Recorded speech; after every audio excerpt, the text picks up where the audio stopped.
Russia Ukraine యుద్ధం కాస్త ట్రంప్కు పెద్ద తలనొప్పులు తెచ్చిపెడుతోంది. ఇక ట్రంప్ వీలైనంత త్వరగా యుద్ధాన్ని ముగించాలని ప్రయత్నిస్తున్నా అది కాస్త వెనక్కిపోతోంది తప్ప ఒక్క అడుగు ముందుకు జరగడం లేదు. ఇక తాజాగా ఉక్రెయిన్ ప్రత్యేక రాయబారి కీత్ కెల్లాగ్కు అమెరికా ప్రెసిడెంట్ డొనాల్డ్ ట్రంప్కు మధ్య తీవ్ర వాగ్వాదం జరిగిందని న్యూయార్క్ టైమ్స్ ఒక ప్రత్యేక కథనంలో వెల్లడించింది. ఉక్రెయిన్ రష్యాపై అమెరికా విదేశాంగ విధానంలో తీవ్ర భేదాభిప్రాయాలు వ్యక్తమయ్యాయి. ట్రంప్కు కెల్లాగ్కు మధ్య తీవ్ర వాగ్వాదం తర్వాత ట్రంప్ ఆగ్రహంతో కెల్లాగ్ను ఇడియట్ అంటూ మండిపడ్డారు.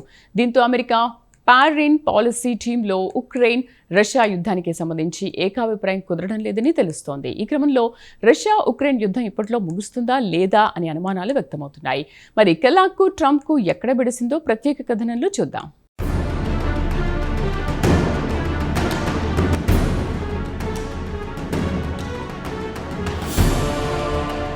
రష్యా ఉక్రెయిన్ యుద్ధానికి ముగింపు పలకాలని అమెరికా ప్రెసిడెంట్ ట్రంప్ ఎంత ప్రయత్నించినా ఎక్కడో ఓ చోట అడ్డంకులు ఏర్పడుతున్నాయి.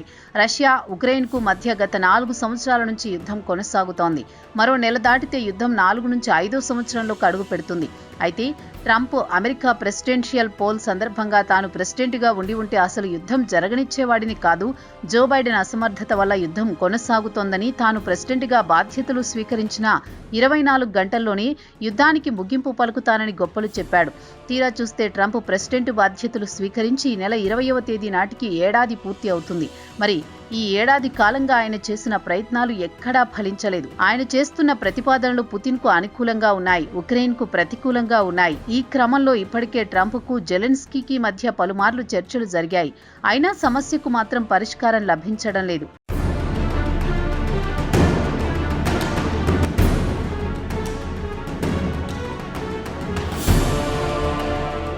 ఇక తాజాగా అమెరికా ప్రెసిడెంట్ ట్రంప్కు ఉక్రెయిన్లో అమెరికా ప్రత్యేక రాయబారి కెల్లాగ్కు మధ్య తీవ్ర వాగ్వాదం జరిగింది. దీనికి కారణం కెల్లాగ్ జెలెన్స్కీని అత్యంత ధైర్యవంతుడైన నాయకుడని ప్రశంసించడమే. కెల్లాగ్ జెలెన్స్కీని ప్రశంసించడంతో ట్రంప్కు ఆగ్రహం తన్నుకు రావడంతో కెల్లాగ్ను ఇడియట్ అంటూ మండిపడ్డాడని అమెరికాకు చెందిన న్యూయార్క్ టైమ్స్ ఓ వార్తను ప్రచురించింది. తాజా పరిణామాల క్రమంలో అమెరికా విదేశాంగ విధానాలపై ట్రంప్ అడ్మినిస్ట్రేషన్లో ఏకాభిప్రాయం కుదరడం లేదని అమెరికా మీడియాలో పెద్ద ఎత్తున వార్తలొస్తున్నాయి. ఇక ఫాక్స్ న్యూస్ కూడా కెల్లాగ్ తన సోషల్ మీడియాలో ఉక్రెయిన్ నాయకుడు జెలెన్స్కీని ప్రశంసలతో ముంచెత్తాడని, గత 4 సంవత్సరాల నుంచి రష్యాతో జరుగుతున్న యుద్ధంలో జెలెన్స్కీ అత్యంత ధైర్య సాహసాలు ప్రదర్శించాడని పోస్టు పెట్టాడు. ఈ పోస్టు ట్రంప్కు ఆగ్రహం తెప్పించింది.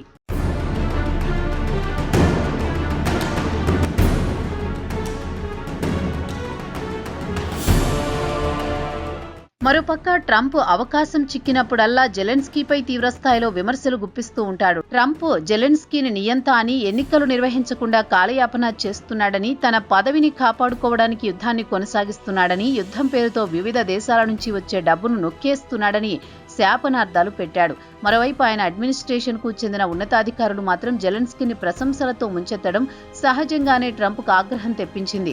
ఇక కెల్లాగ్ ఈ పోస్టు పెట్టిన తర్వాత ట్రంప్ను కలవడానికి ఓవెల్ ఆఫీస్కు వెళ్లిన తర్వాత ట్రంప్ కెల్లాగ్పై ఆగ్రహంతో ఊగిపోయి ఇడియట్ అంటూ శాపనార్థాలు పెట్టాడట. ఓవెల్ ఆఫీసులో కాలుమొప్పిన వెంటనే ట్రంప్ కెల్లాగ్ను ఉద్దేశించి నువ్వు జెలెన్స్కీని అత్యంత ధైర్యవంతుడివి అంటావా అని నిలదీశాడని అక్కడే ఉన్న 2 అధికారులు ఎన్వైటీకి చెప్పారట.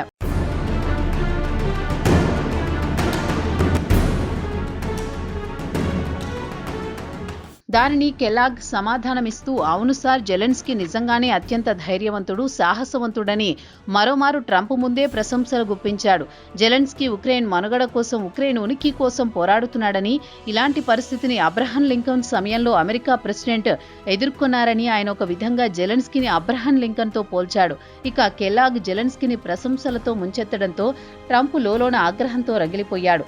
తర్వాత తన సలహాదారులతో మాట్లాడుతూ కెల్లాగ్ ఒక ఈడియట్లా ఉన్నాడంటూ మండిపడ్డాడని అమెరికా మీడియాలో వార్తలొచ్చాయి. అయితే ట్రంప్ తన వాదన వినిపిస్తూ ఉక్రెయిన్ బలహీనంగా ఉంది, రష్యా ఉక్రెయిన్ను ఆక్రమించే సత్తా కలిగి ఉందని వాదించిన ఆయన వాదనతో కెల్లాగ్ ఏకీభవించలేదు. ట్రంప్ పలుమార్లు ఉక్రెయిన్ భూభాగాన్ని కోల్పోతుందని గట్టిగా వాదించినా కెల్లాగ్ మాత్రం ట్రంప్ వాదనను తీవ్రంగా వ్యతిరేకించాడు.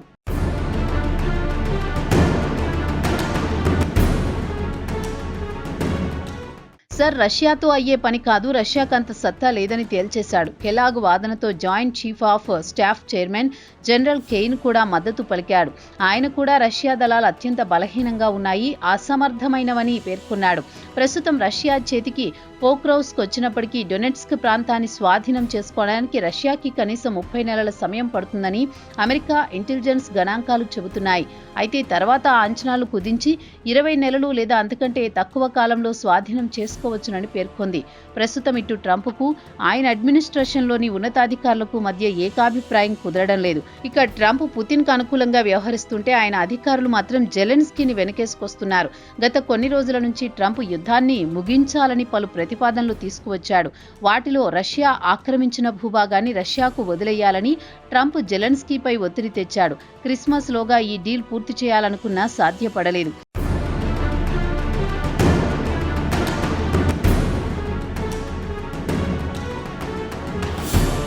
ఇక ట్రంప్ తెచ్చిన ప్రతిపాదనలకు జెలెన్స్కీ అంగీకరించినా ఉక్రెయిన్ భూభాగాన్ని రష్యాకు అప్పగించడానికి జెలెన్స్కీ అంగీకరించలేదు. తమ భూభాగాన్ని రష్యాకు అప్పగించాలంటే ముందుగా తాను తన ప్రజలకు చెప్పాల్సి ఉంటుంది, రెఫరెండం ద్వారా ప్రజల అభిప్రాయాలు తెలుసుకుంటానని, అప్పటి వరకు పుతిన్ను కాల్పులు ఆపాలని తెలివిగా ట్రంప్ నిరికించాడు.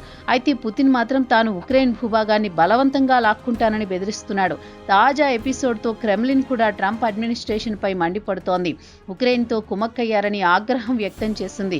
అయితే తాజాగా ఓవల్ ఆఫీస్లో గత ఏడాది ఫిబ్రవరి 28న జరిగిన ఘటన గురించి న్యూయార్క్ టైమ్స్ ఓ వార్తను ప్రచురించింది.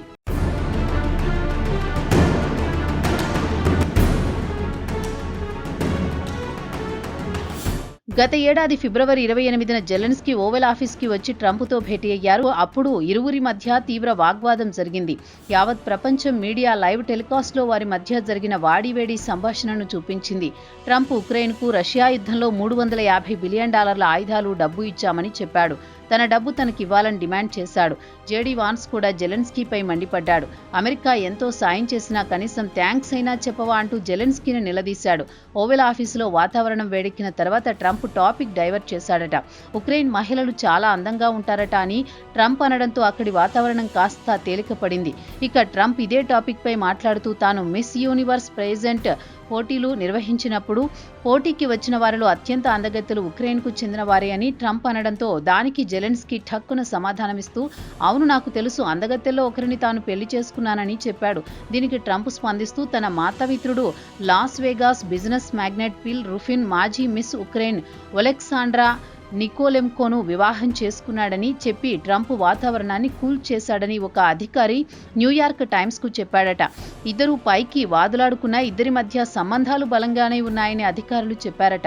ఎంతైనా ట్రంప్ ఘటికుడే అన్న గుసగుసలు అమెరికాలో వినిపిస్తున్నాయి. ఎఫ్స్టైన్ ఫైల్స్లో ట్రంప్ పేరు ప్రముఖంగా ఉందన్న వార్తలొస్తున్న క్రమంలో మరోమారు ఉక్రెయిన్ బ్యూటీల గురించి ట్రంప్ చర్చించడం టాక్ ఆఫ్ ది టౌన్గా మారింది. అందుకే ఇంగ్లీష్లో ఒక సామెత చెబుతుంటారు, ఓల్డ్ హ్యాబిట్స్ డై హార్డ్ అని.